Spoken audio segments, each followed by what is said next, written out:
प्रायोजक हैं cancer healer centre, a new beginning. Nepal एक अकेला हिंदू किंगडम यानी कि हिंदू साम्राज्य था। क्या इसीलिए उसे निशाना बनाया गया कि हिंदुत्व का नामो निशान मिटाने के लिए इस तरीके की फंडिंग की गई?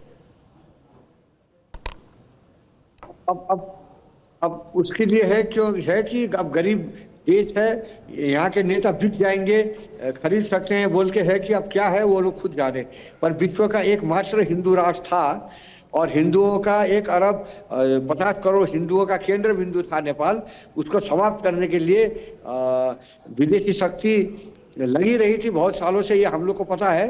पर इतना बड़ा रकम आया बोल के तब ये रकम किस में खर्च हुआ? तो नेता लोग को खरीदा गया होगा और धर्मनिरपेक्षता के लिए उन लोग को प्रलोभन दिया होगा, नहीं तो आंदोलन में इसका मांग ही नहीं था। कैसे ये अचानक ये मुद्दा संविधान में लाया गया? शनिवार को डॉज ने यह भी कहा है, अमेरिका का जो डिपार्टमेंट ऑफ गवर्नमेंट एफिशिएंसी है, उन्होंने कहा है कि जो एक और फंड दिया जा रहा था वो फिस्कल फेडरलिज्म के लिए नेपाल में $20 मिलियन दिए जा रहे थे और जैव विविधता के लिए $19 मिलियन। क्या इसकी आड़ में कुछ और काम चल रहा था? उन लोग की तरफ से तो प्रत्यक्ष रूप से एथियज्म के लिए और धर्मांतरण के लिए पैसा भेजा गया बोल के पहले उनके सभामुख बोल चुके हैं।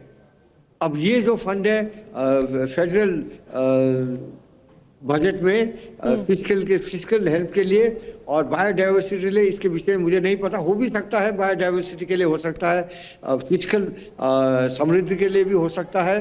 पर ये हिंदू राष्ट्र को समाप्त करने के लिए ये विदेशी शक्तियों का हाथ है बोल के पहले ही सबको शंका था और इतना बड़ा रकम भेजा गया बोल के ये शंका को थोड़ा बल मिल रहा है।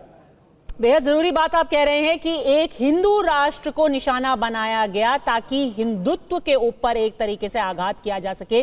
क्या आपको लगता है कि जिस तरीके से नेपाल में ये पूरी साजिश की गई, भारत में भी ऐसी कोशिश की जा सकती है, हिंदू धर्म के ऊपर इस तरीके से आघात किया जा सकता है, उसके खिलाफ साजिश की जा सकती है?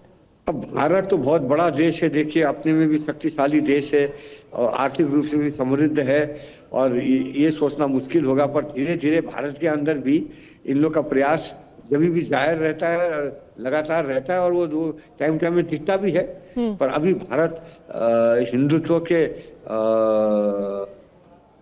मूड में है, बोलिए, वो शक्तिशाली हुआ है। हिंदुत्व का ये विचार भारत में भी शक्तिशाली है, तो अभी वो लोग भारत में कुछ कर पाएंगे बोल के मुझे विश्वास नहीं है, पर प्रयास उनका हो सकता है।